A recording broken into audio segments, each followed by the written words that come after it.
Look, it looks like we're evening off on the participants. So we've got a good number. So thank you very much for everyone for joining us, particularly on this Friday evening.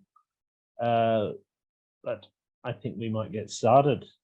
So without further ado, let's move on to the first page, which is just a reminder. We have one every time that you will receive a certificate of participation and a webinar handout.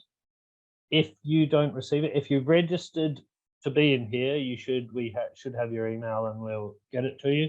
Check your spam. Occasionally it goes to spam, but you can always send an email to Formazione and we'll send that out to you.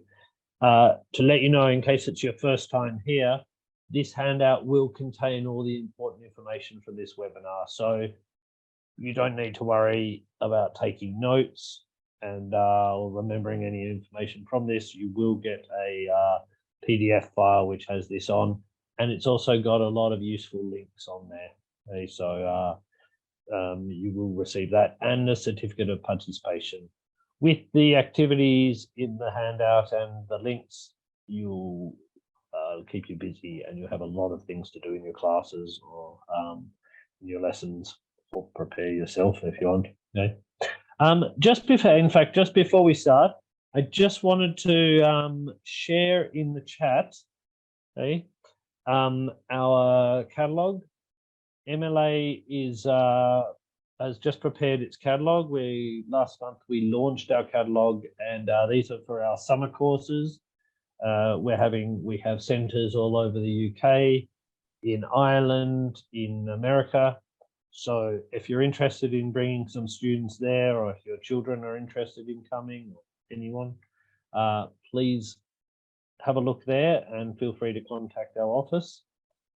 We are also launching some courses that if you book by the 20th of December, then for these summer courses, for our summer centres, you will get 15 hours, that is 15 weeks of English lessons for all the participants, online English lessons. And there is the possibility to, paying a small sum, you can upgrade those to Cambridge preparation courses. So if you're interested in this Cambridge preparation, then MLA, not only in our summer centres, but online, we have our courses prepared, and we use Cambridge University Press materials. So feel free to join us in there and have a look at that catalogue.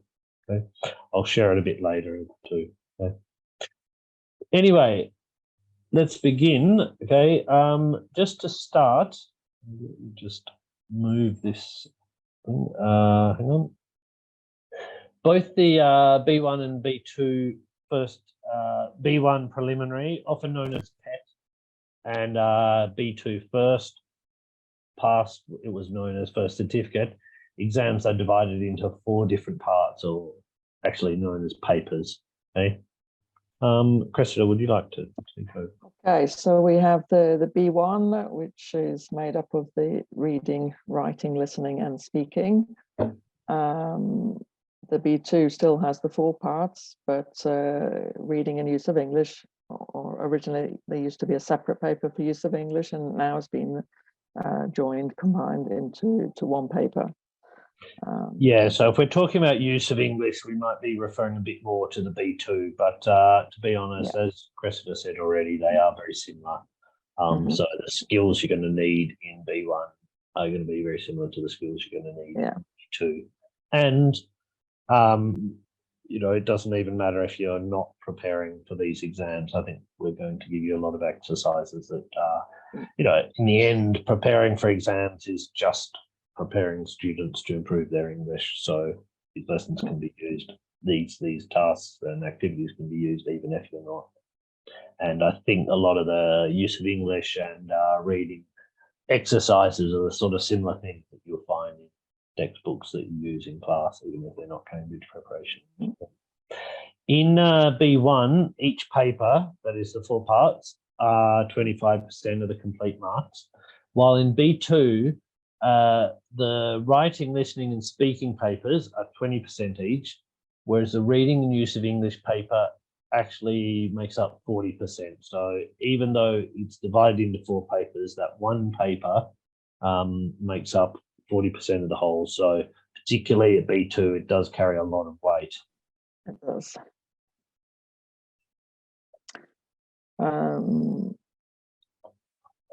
Would you like to do that? Oh, yes, yeah, sorry. So for this reason, these parts of the exam are really very important, and students, when they're preparing for the exam, should be familiar with what each paper involves. Obviously, general preparation for an exam is good, but not quite enough. You still do need to know the techniques, the skills to get those marks, which are skills for understanding English in any case in real world context. So they're useful for both exams, but also for the context of real world. Yeah, I think I don't want to make it seem that we're just preparing students for exams. No, but, of course. I think as Christopher, I'm sure, agrees that doing the exam is good motivation, gets students motivated to study and learn some skills that reading and in the second language is obviously involves different skills to reading in the first language. Anyway, let's move on if I can. Okay. We've got, as always, we have some objectives. So by the end of this session, you should be better able to understand the different parts of the Cambridge Reading and Use of English papers. Preparing students for both the B1 and B2 levels. And also encourage your students to use a variety of tactics and methods to understand written text. Okay, as we said before. I'm going to be covering a little bit of the B1, and then Chris will be taking over a little bit for the B2. So let's begin with the format of the B1. Again, I just remind you that all this information is in the handout, so we're going to go through it quite quickly, but it will be there. The B1 reading paper tests a variety of different skills, most of all comprehension, but not only. Okay, the text they use are signs, ads, some messages, newspapers, and articles from newspapers or magazines. Okay, the candidates, that is the students being examined, must understand specific information, but occasionally there's also questions about gist. In fact, in the reading comprehension, usually the first question and the last question in general are about gist. Okay. Every question in the B1, and this is different with the B2, but every question in the reading paper is worth 1 mark. So if they keep progressing through it at a steady speed, then they should be doing well. Getting stuck on any one part because it seems harder might not be a great idea. Okay. There are 6 parts of the B1 reading paper. Okay, first is multiple choice. You can see an example on the right here, and please let us know if you think you know which one is correct there. So let us know in the chat what your answer is. They are made of generally short signs, ads. Here we have a text message with 5 A, B, or C multiple choice questions. So 5 questions, each question has A, B, or C. Obviously, it can only be A, B, or C. It's never more than one.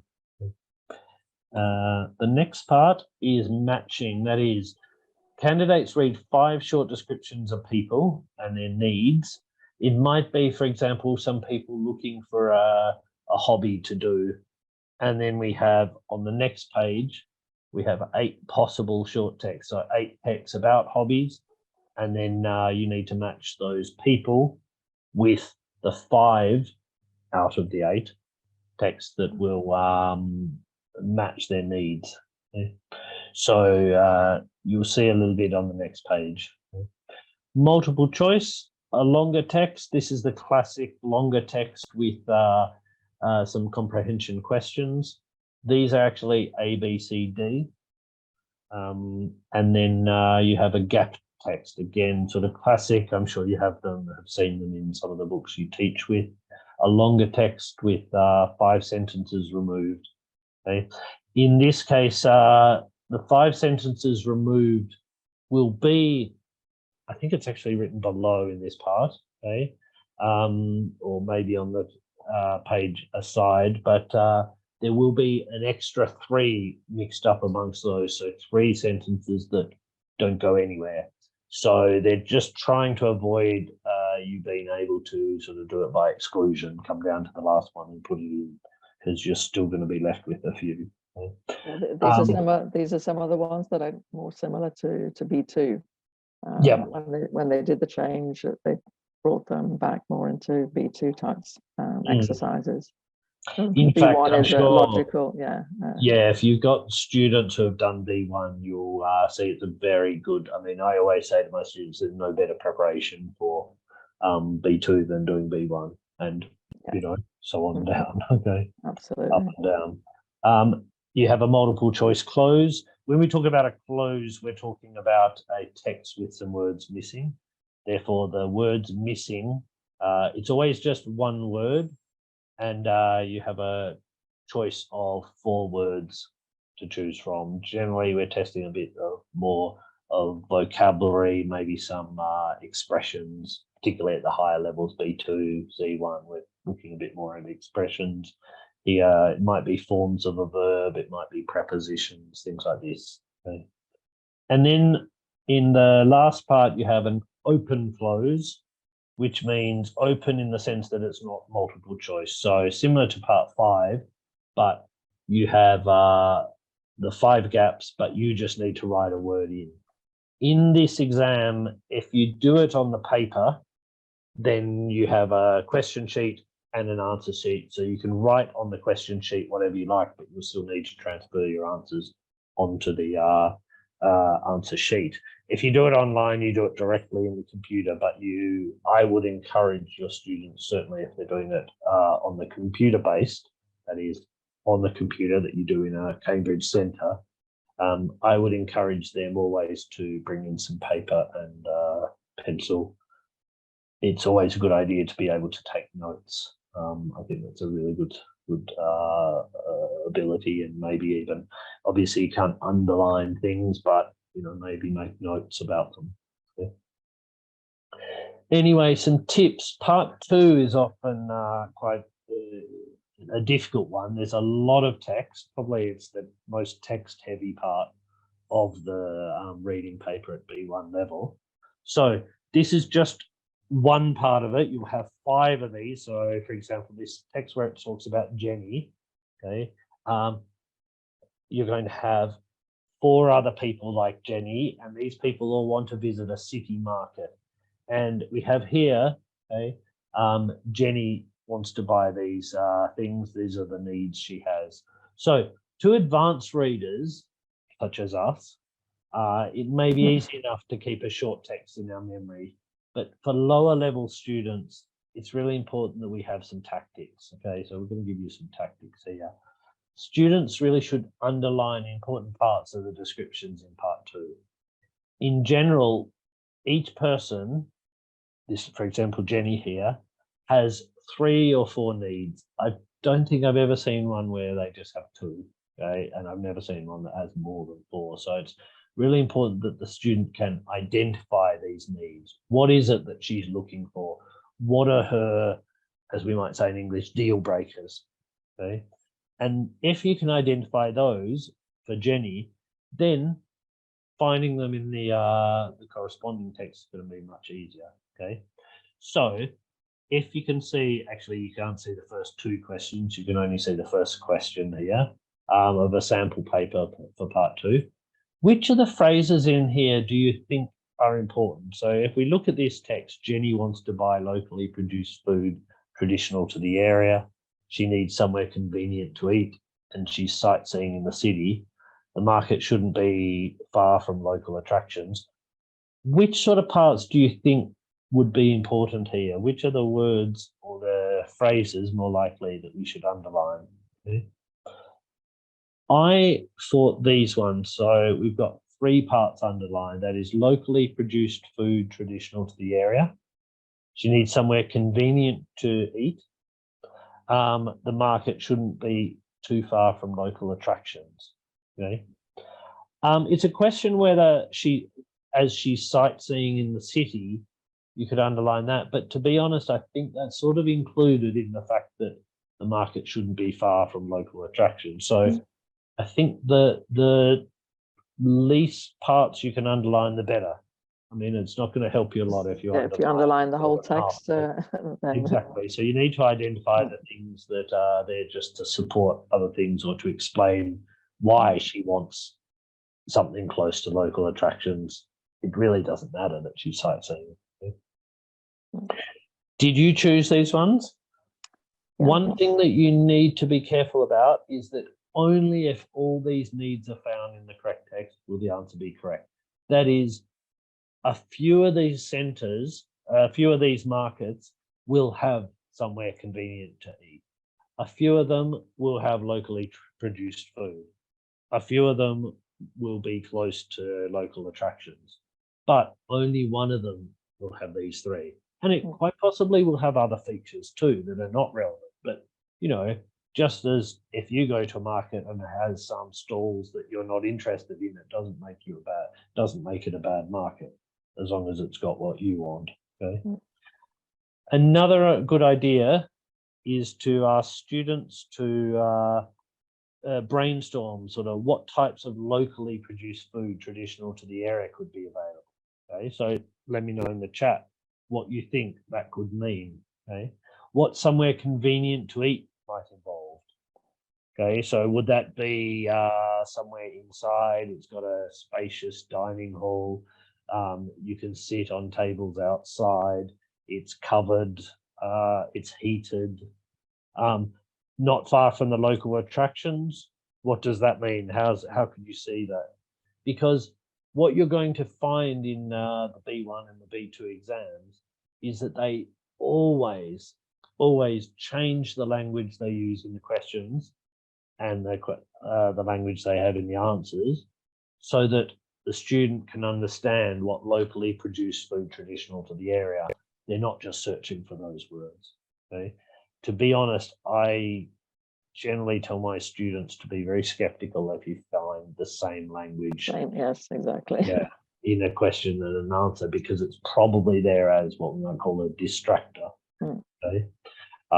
Because some of the markets might say, you know, this is, you know, close or it's not far from local attractions, but it doesn't have the locally produced food or somewhere convenient to eat. Yeah. So moving on to the next part. Which one of these do you think it matches? So we've read what Jenny wants. Have a quick look and see what you think. Okay. So which one of the markets on the right do you think is best for us? Hereford or Teddingly?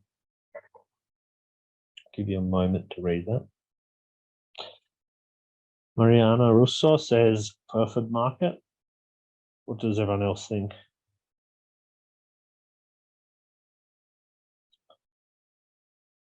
Maria, if you think it's that, maybe you can write something in the text to tell us what you think are the important words in Hereford Market. Looks like a consensus on F. Yeah, okay. F is... We're on a winning streak here. Yeah. Okay.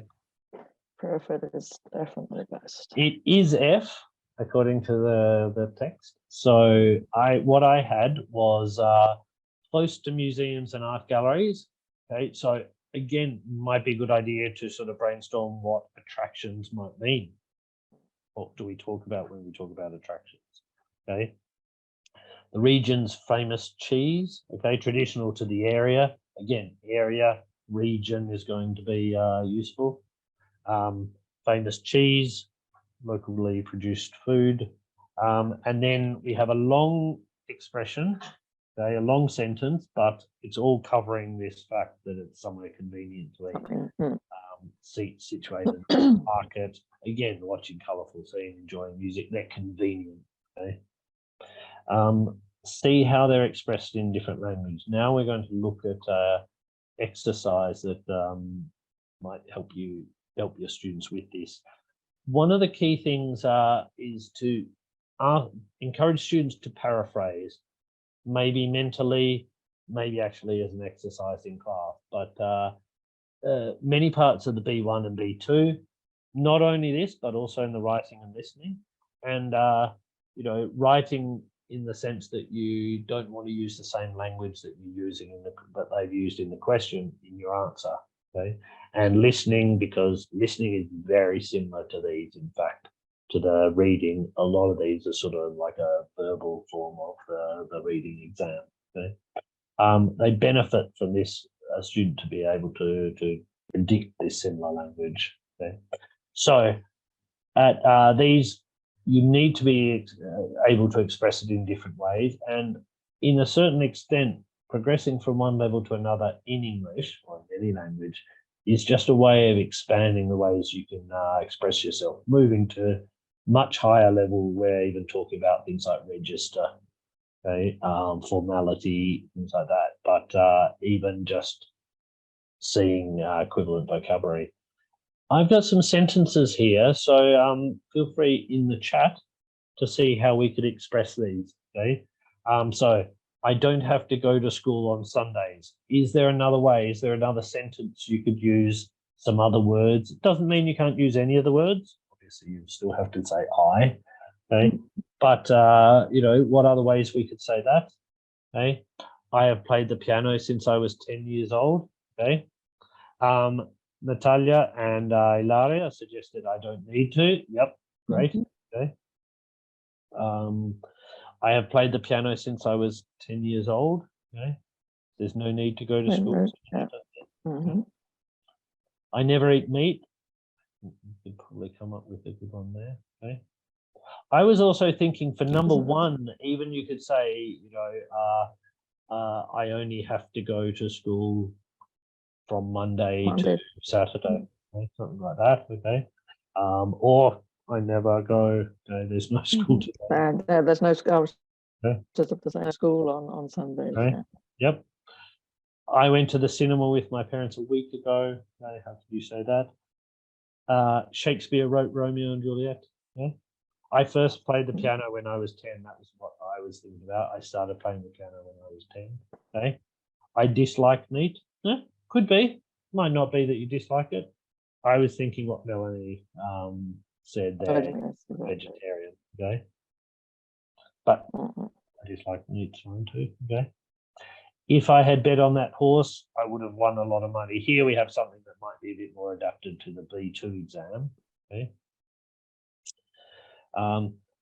While these are easy examples in the sense that they have a corresponding sentence that we can often agree with, and Carolina identified what I was trying to get is that the passive there. Okay. Exactly. I watched a movie, went to the cinema, I saw a film. Okay. I wish I'd bet on that horse. Great. Okay. Yeah. I was thinking even you could go to the just the indicative. Okay. I didn't bet on that horse, so I didn't win. I didn't win. Yeah. Should have bet on that horse. Yep. Okay. So all of these things, it's not enough just to teach the students the third conditional, but why not see if they could move from the reality to the hypothetical and back? Okay. It's not enough I can imagine when you're learning passives, you're generally going to give them the active and then get them to transform it into the passive. Okay. But going back is also useful, and particularly vocabulary, getting students to critically think, what does it mean to not eat meat? What does it mean not to go to school on Sundays? What other ways? Obviously, Sunday is one day of the week, so you could also talk about the other days. The more someone does that, the more it becomes natural to them. And it's a useful skill that they're going to use. If you go to England and someone doesn't understand what you say, maybe your pronunciation is great, maybe you don't pronounce Thursday very well. Okay. Why not say the day after Wednesday? Wednesday, exactly. Okay. Day before Friday. Yeah. I've got that little text there with paraphrase, so it's an easy way to remember that. Okay. I thought a fun activity could be Taboo. Has anyone ever played the game Taboo? Okay, it's a popular board game.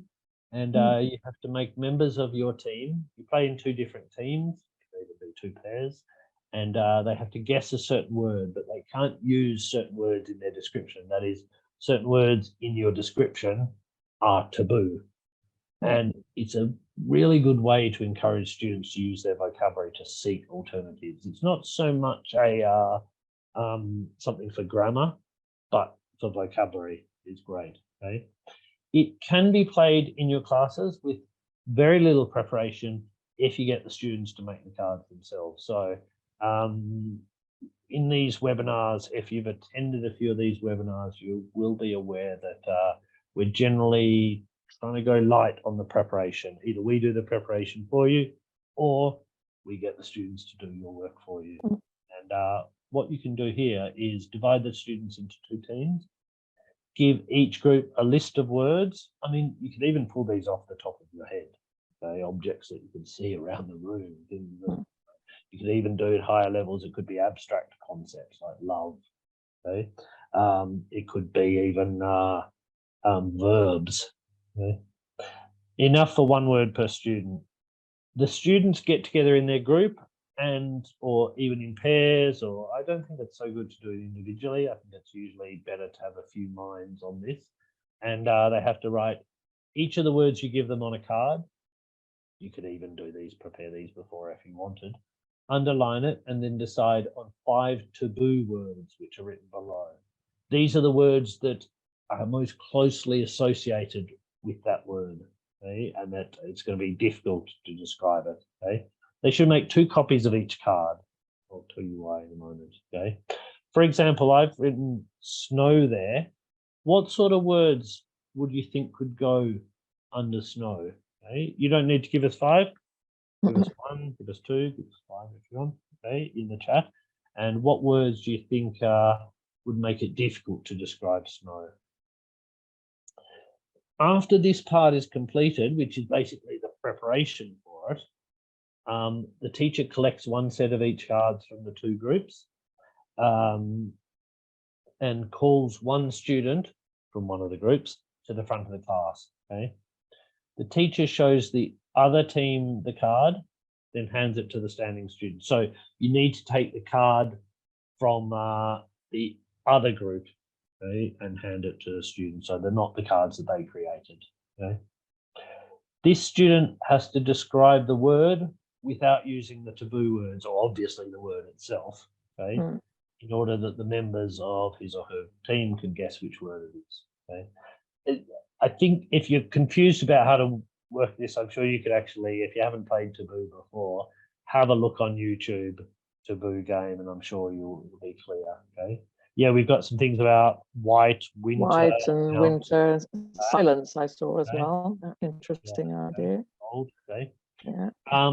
The other team has their own copy. That's important. That's something sometimes people forget, but they need a copy so that they can see that they aren't cheating, so that they can see the words that they're not saying. Okay. The idea is that if that student forgets for a moment and accidentally says white, for example, it's a white thing. Okay. Taboo, and they don't get a point. Okay. So that student, the other students are participating too. They're the judges. Okay.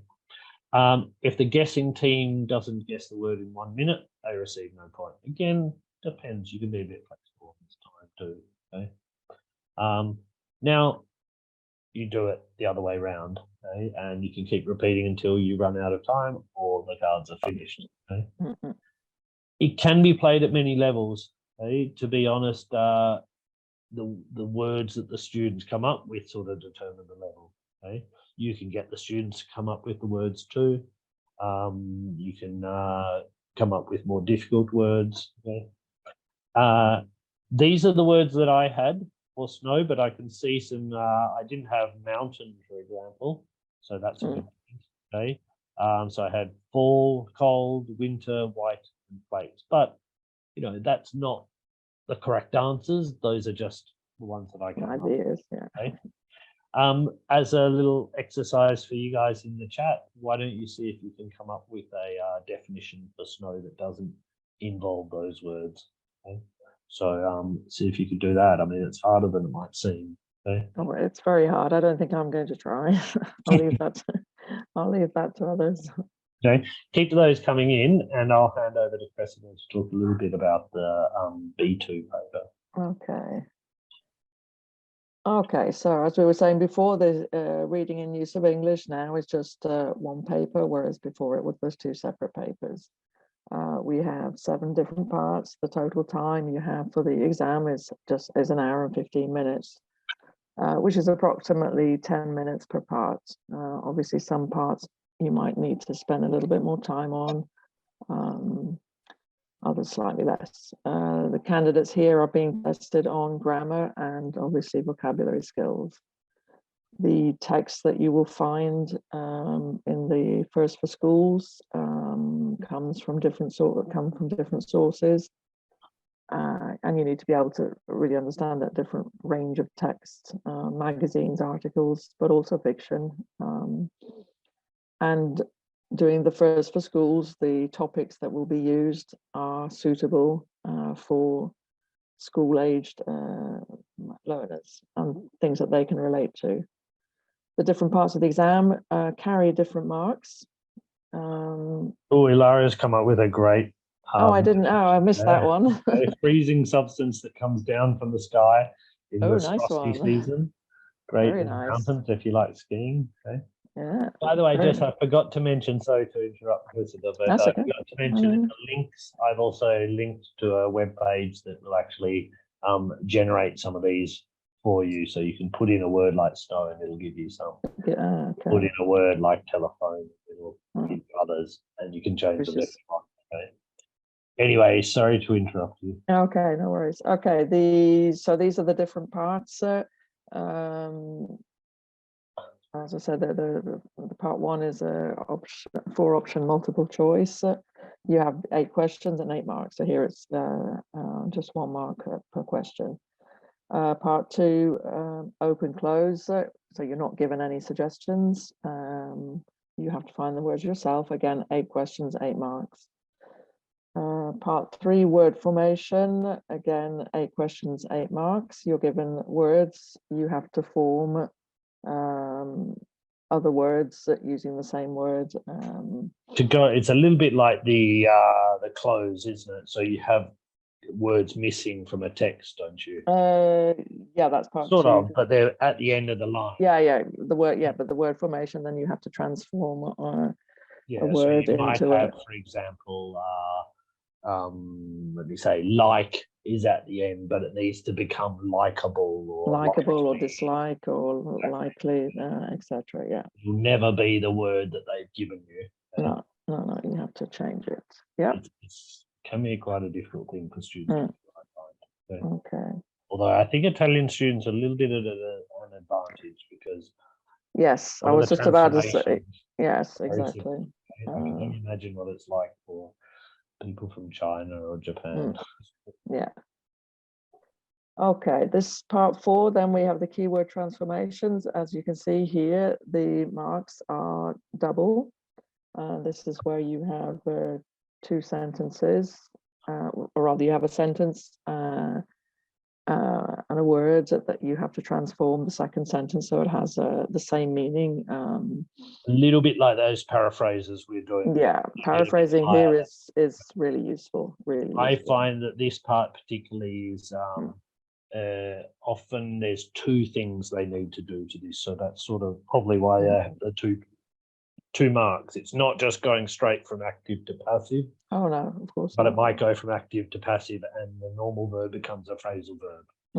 Yeah, phrasal verbs. There will always be one or 2 phrasal verbs here for sure. We need to postpone the meeting. The meeting needs to be put off, or something like that. Okay. Yeah. And they give you 1 word that has to go in there that you can't change. Okay, then moving on, we have moving on to the next parts are mainly the reading parts. And part 5 is the first reading passage. Again, for the reading, the marks are double, so 6 questions, 12 marks. This part is the multiple choice with 4 different options. Then moving on. Considerably longer than the B1. Yeah. Oh yes. Yeah. The texts are longer. So it's not going to give you a lot of time to read. Yeah. In fact, considering the amount of time, practicing speedy reading is really important. And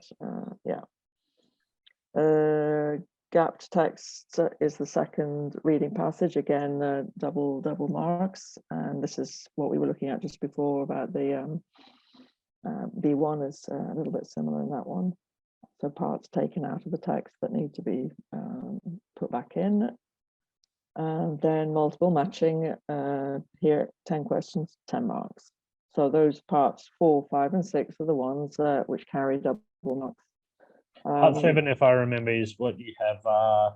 Usually you have 4, sometimes 5 short text, often on the same theme, or even a text divided up, and which person talks about this, or which text is about. Exactly. So, and again, very much a paraphrase, which person complains about the prices in the restaurant. But the person might say something like, I found it very expensive. That. So, again, getting students to predict what they're going to find can help. Okay, so this is looking more specifically at the use of English, the parts 1, 2, 3, and 4. As we said, the first one, you have the 4 options to choose from. If you carry on there, and this is focusing on phrasal verbs, collocations, and prepositions. Okay, this one, just some ideas maybe to help students remember words, organizing their vocabulary notebooks into sets of words. And another thing about this particular part is to do it quickly. It's a quick one. You maybe treat it as a warm-up, as we said before, 10 minutes per part. Maybe this is one that you can do quite quickly, just to get you into the exam. Okay, the second one, you need to think of a word to fill the gap. What type of word are we going to put in the gap? I think that's a key to identify what type of word you've got originally and what it needs to go to, and then think about the sort of suffixes and prefixes. Okay, so grammar, we're going to be looking at tenses, pronouns, prepositions. Again, linking words, although, however, all of these types of words.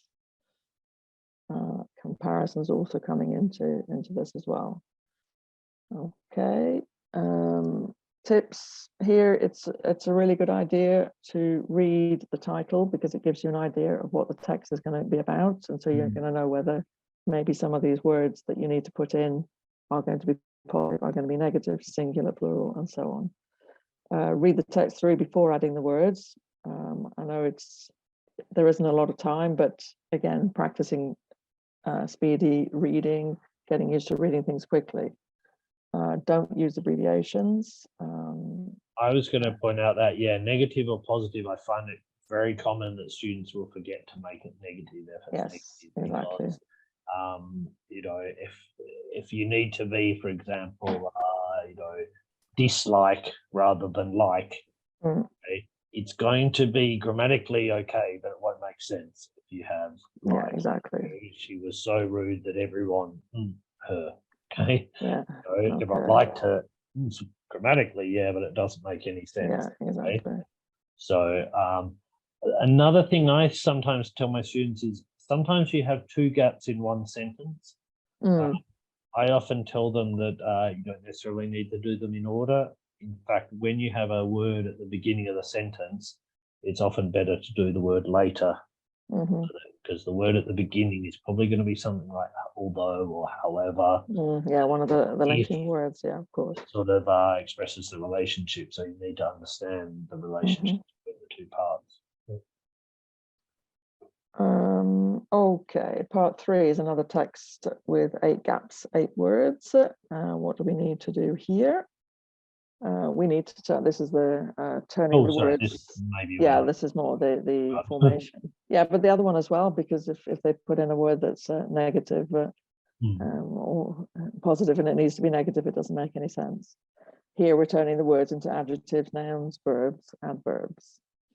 Okay.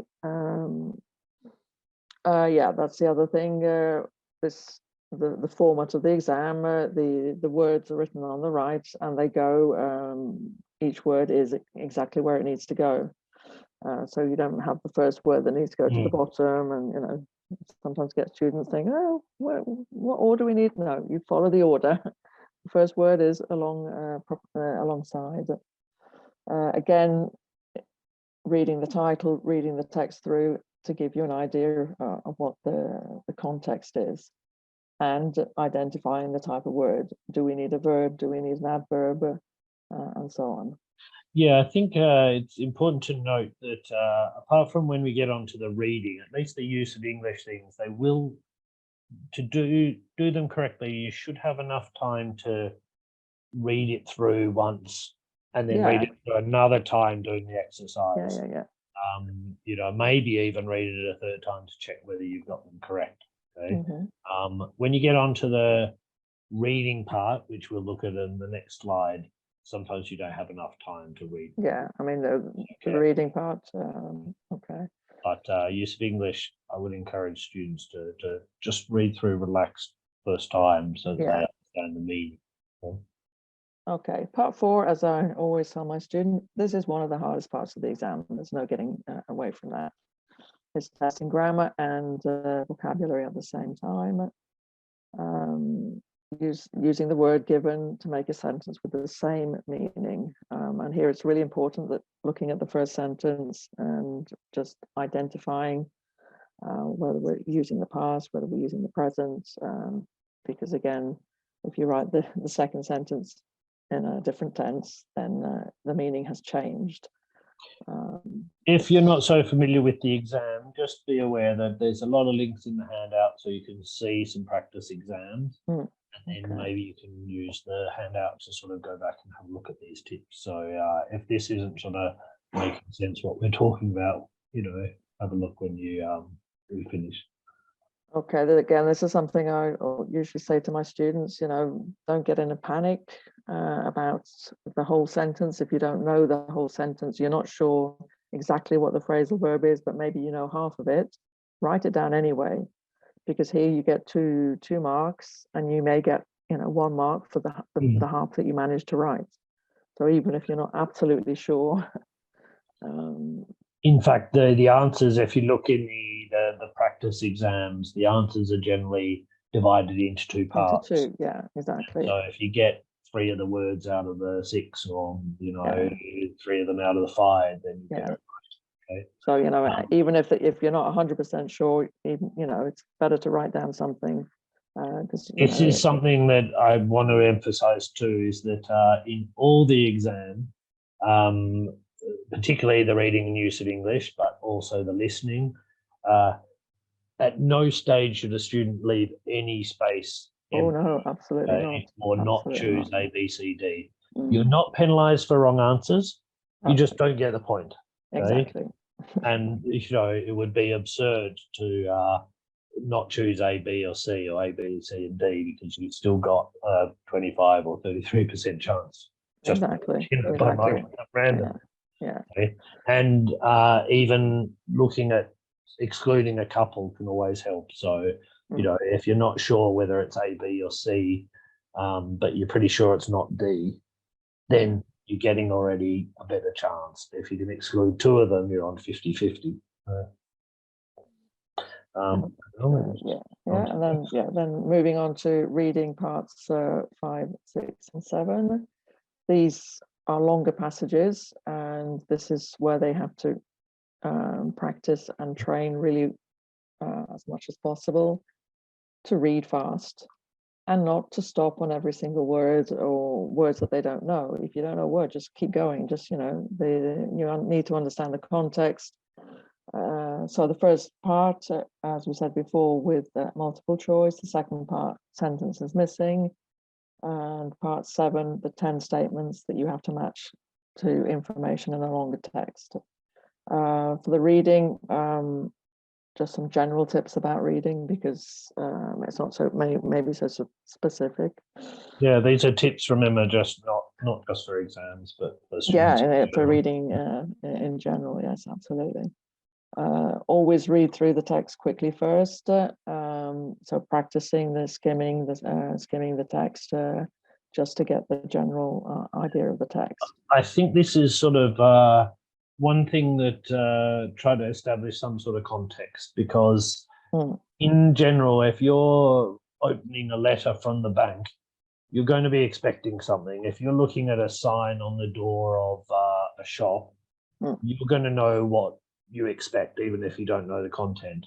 In an exam, you don't have this, so reading through it quickly sort of establishes this context, and it's sort of just like the idea that someone says, okay, this is something someone sent to you, this is a letter.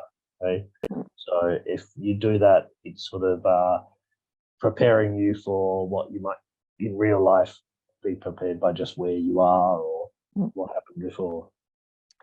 Okay, the other thing, as we've said before, don't stop on the words that you don't know.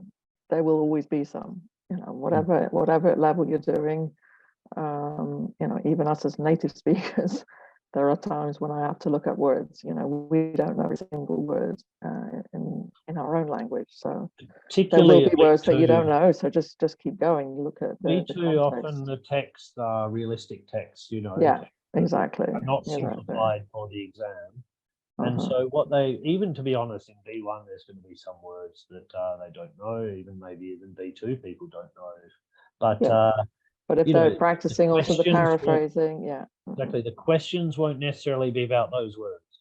Okay? So it won't be questions about difficult words, or at least not at B2 level. No. There might be C1 or C2 level words in there, but they're just there as sort of, filler, let's say. Okay, not aimed at the questions. Underlining the keywords. Again, if you're doing the paper-based exam, it's easier to do that. I think on the computer-based, I can't remember, to be honest. I think you can highlight words. I seem to remember you can, but anyway, paper-based for sure. Underline the keywords that you can then go back to the multiple choice and be. Let us know if anyone's done these computer-based exams. Yeah, exactly. I haven't, not since pre-COVID. I know it's certainly allowed to. You're allowed to bring in a paper. But I think you can highlight, if I'm not mistaken. The answers are always again in the same order as the questions. That might seem an obvious thing, but again, sometimes you're reading a text, you're seeing the questions, and you think, oh goodness, maybe that question goes to the end part. No, very often it's actually divided into paragraphs. The first question is in the first paragraph. The second question is in the second paragraph. If there's a longer paragraph, it might have two. But it might have two, but very often it follows the order. So that's always something to remember.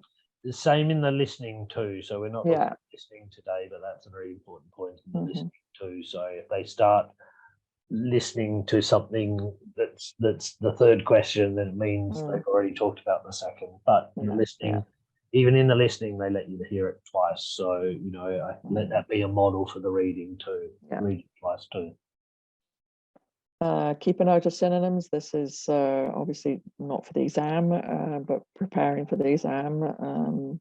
But this is all part of use of English as well. Every time students should be encouraged to have their exercise, their vocabulary notebooks or on their devices. It doesn't have to be a notebook, although sometimes actually writing down the word helps you remember it more, I think. So that's a question of how people learn. And then, of course, read as much as possible. Yeah, I mean, any students who read widely and not just their exam books, I think. And it doesn't necessarily have to be books, because getting teenagers to sit down and read a book is hard.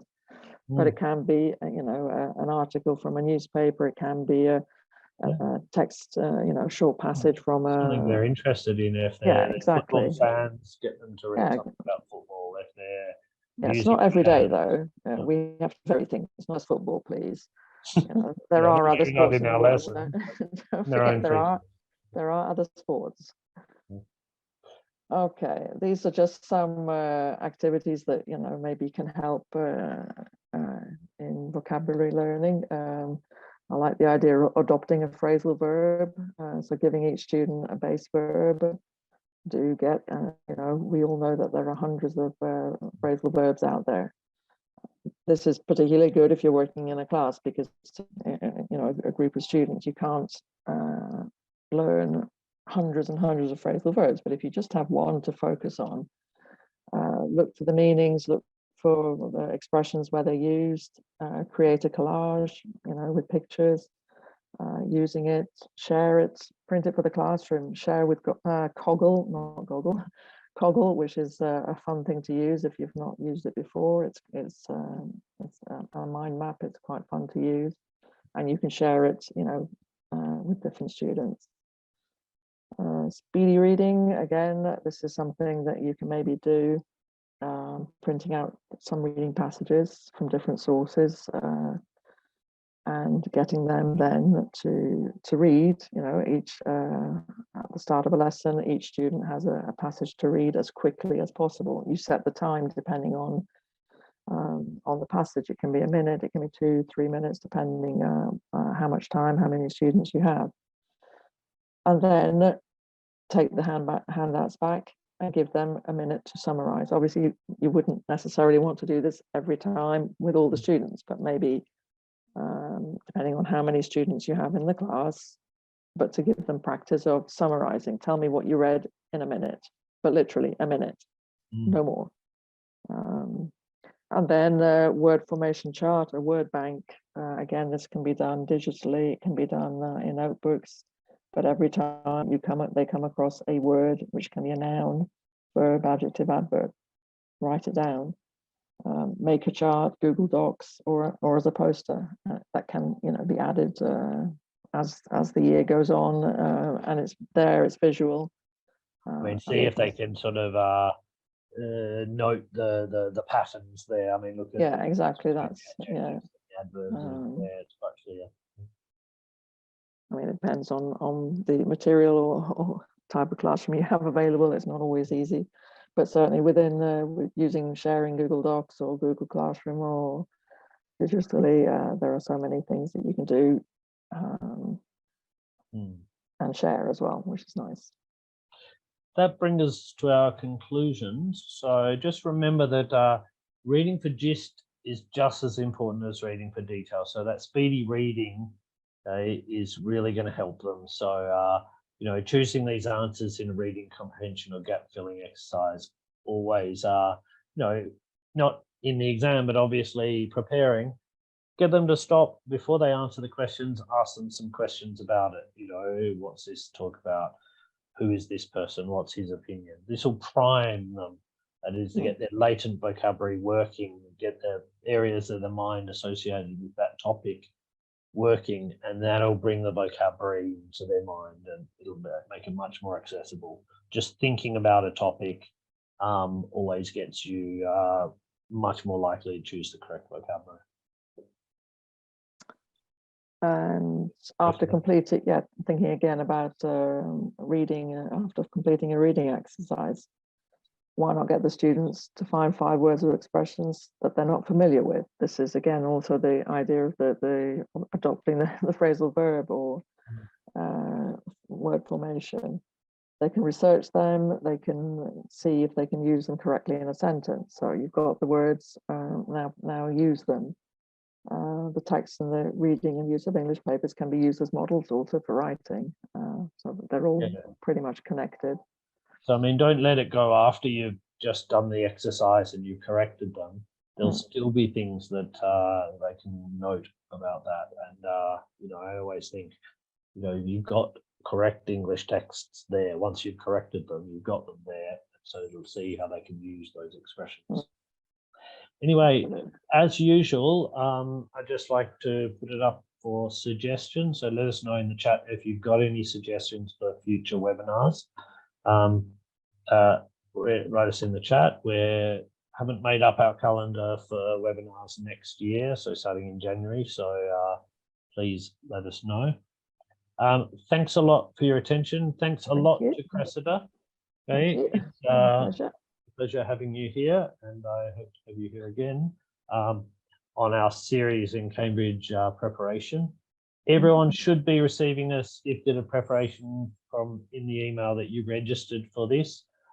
We will send it to you automatically. If you don't get it, ask for it at Formazione. Okay. There is also a handout that has all this text and some great links. Okay. Our next webinar will be on Thursday. That'll be the last one for the year because we're I think you might have a bit of time to spend with your family over the Christmas periods, but That might be a nice idea. Okay, join us on Thursday next week, and we'll be doing the last in our series of Cambridge preparation, which is for the writing. We're not doing the listening. You know, we might do the listening sometime in the future, but That some would be a great good ideas idea. for I writing. think it's a very good idea. Yep, we'll do We'll that. see. But yeah, join us that time, and Okay. I hope to see you again then. Okay, thanks a lot again, Cressida. Thank you. Been a Goodbye, pleasure. everyone.